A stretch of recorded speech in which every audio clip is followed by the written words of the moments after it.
Alors, bull run ou bear market pour ces prochaines semaines? Hello l'équipe, j'espère que tu vas bien, moi ça va super, écoute, je suis super content de te retrouver aujourd'hui pour une nouvelle vidéo crypto dans laquelle, tu l'as compris, on va s'intéresser justement à quelle est la suite justement de ce marché crypto, où est-ce qu'on en est, pourquoi on stagne aujourd'hui, ça fait des va-et-vient, etc., etc. Quel type de mouvement des courbes il va falloir faire attention et vers quoi on pourrait se diriger pour les prochaines semaines, prochains mois, voire prochaines années. C'est le programme aujourd'hui de cette vidéo. Petit instant auto-promo avant de commencer. Je t'avais fait la semaine dernière une petite réduction de moins 30% sur mon e-book sur la compréhension des courbes pour pouvoir justement savoir quand est-ce que tu peux rentrer et sortir du marché de façon un peu plus fréquente, par exemple dans tes semaines. Eh bien il est encore à moins 30% encore pendant 48 heures, donc vas-y, profites-en. En tout cas, comme d'habitude l'équipe, si la vidéo te plaît, n'hésite pas à mettre ton meilleur coins bleu, ça me ferait extrêmement plaisir pour le soutien,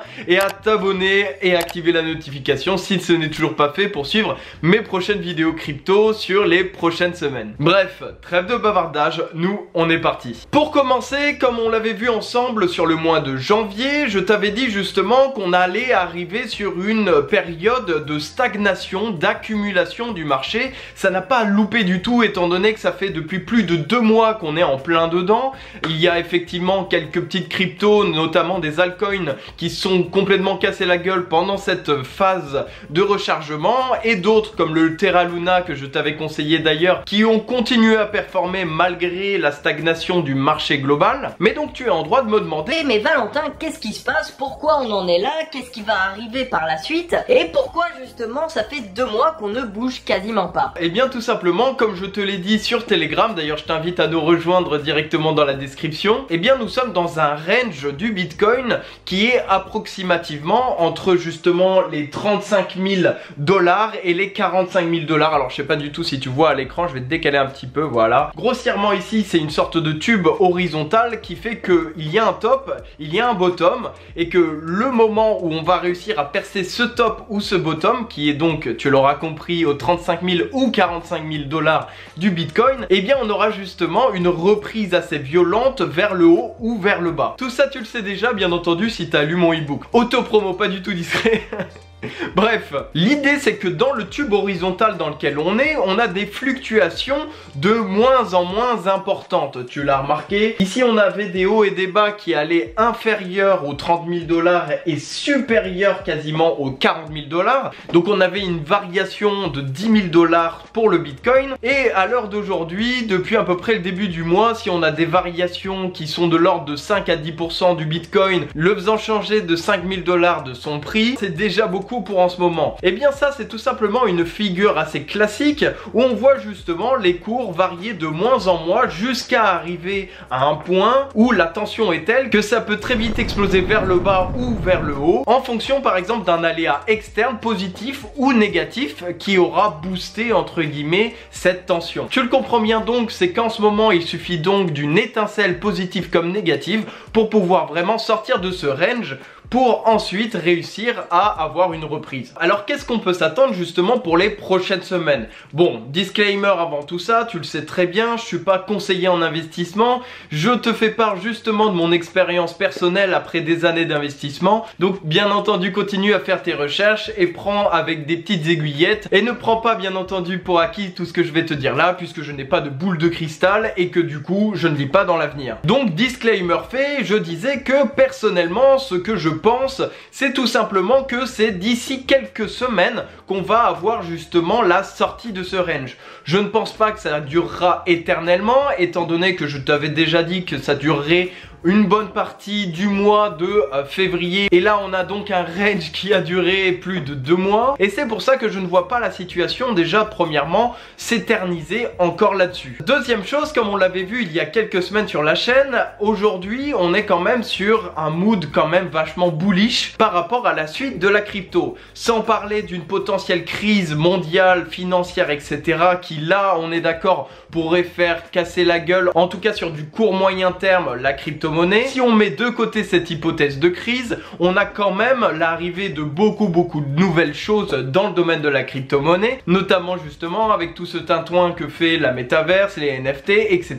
qui sont corrélés et complètement liés, on va pas se cacher, au marché crypto-monnaie. Et donc comme tu le comprends, aujourd'hui on est clairement sur un point clé, un point qui fait que, on va dézoomer un petit peu pour que tu vois, eh bien on a justement une ascension depuis plusieurs années maintenant du Bitcoin, mais notamment du coup avec à chaque fois des points hauts. L'idée c'est que si on va chercher justement notre ancien palier approximativement vers les 24 000 $ du Bitcoin, ce serait pas forcément très positif pour justement la trend long terme de notre cher marché crypto. Tout simplement puisque là si on reste justement sur un point pivot qui finit par être positif pour aller justement chercher de nouveaux ATH, eh bien on aurait donc cette charte graphique qui serait du point haut sur point haut sur point haut sur point haut, etc. etc. On aurait donc bien, comme je le disais en janvier, une position aujourd'hui de rechargement du marché pour qu'il puisse respirer et repartir à la hausse bien comme il faut sur de bonnes bases pour aller chercher plus haut et éviter donc une bulle spéculative trop importante grâce justement aux corrections qu'on aura connues par exemple en décembre. Comme je t'avais dit donc dans le top 5 du mois de mars, d'ailleurs je spoil un peu, c'est ce que je conseillerais aussi pour le mois d'avril,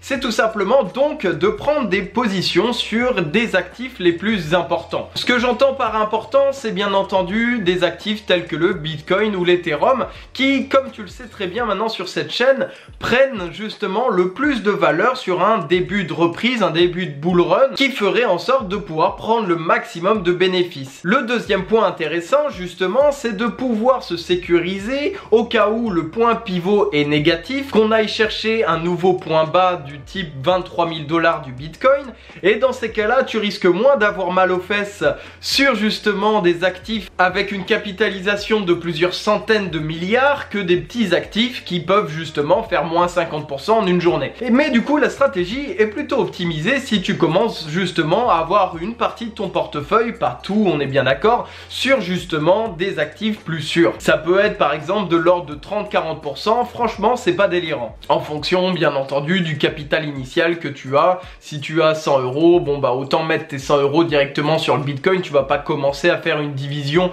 par 26, allez 5 $ sur le Polkadot, allez 5 $ sur le VET, non, ça ne sert pas à grand chose, à la limite diviser par 2 ou 3 si tu as 100 $ au niveau des actifs, mais aller chercher plus diversifié, ça sert vraiment pas à grand chose. Donc la conclusion que tu dois retenir de tout ça, c'est tout simplement de bien du coup surveiller les 43 000 $ à peu près du Bitcoin, savoir si ça peut dépasser ce range et vice versa les 29 000 $ à peu près du Bitcoin pour aller voir si ça peut percer vers le bas. Garde en tête quand même que si on touche le top ou le bottom, rien n'est encore joué, il faut vraiment que ça soit dépassé puisque tout simplement sinon ça peut rebondir très rapidement et tu te serais fait ce qu'on appelle bull trap, c'est-à-dire acheter justement au moment où tu penses que ça allait exploser étant donné que ça allait dépasser le range et qu'au final non, ça retombe en bottom du range et là clairement tu vas perdre du coup la différence de range que tu auras du style par exemple 5-10%. Donc essaye d'éviter de faire ces actions là, achète bien sûr sur du bottom et vends sur du top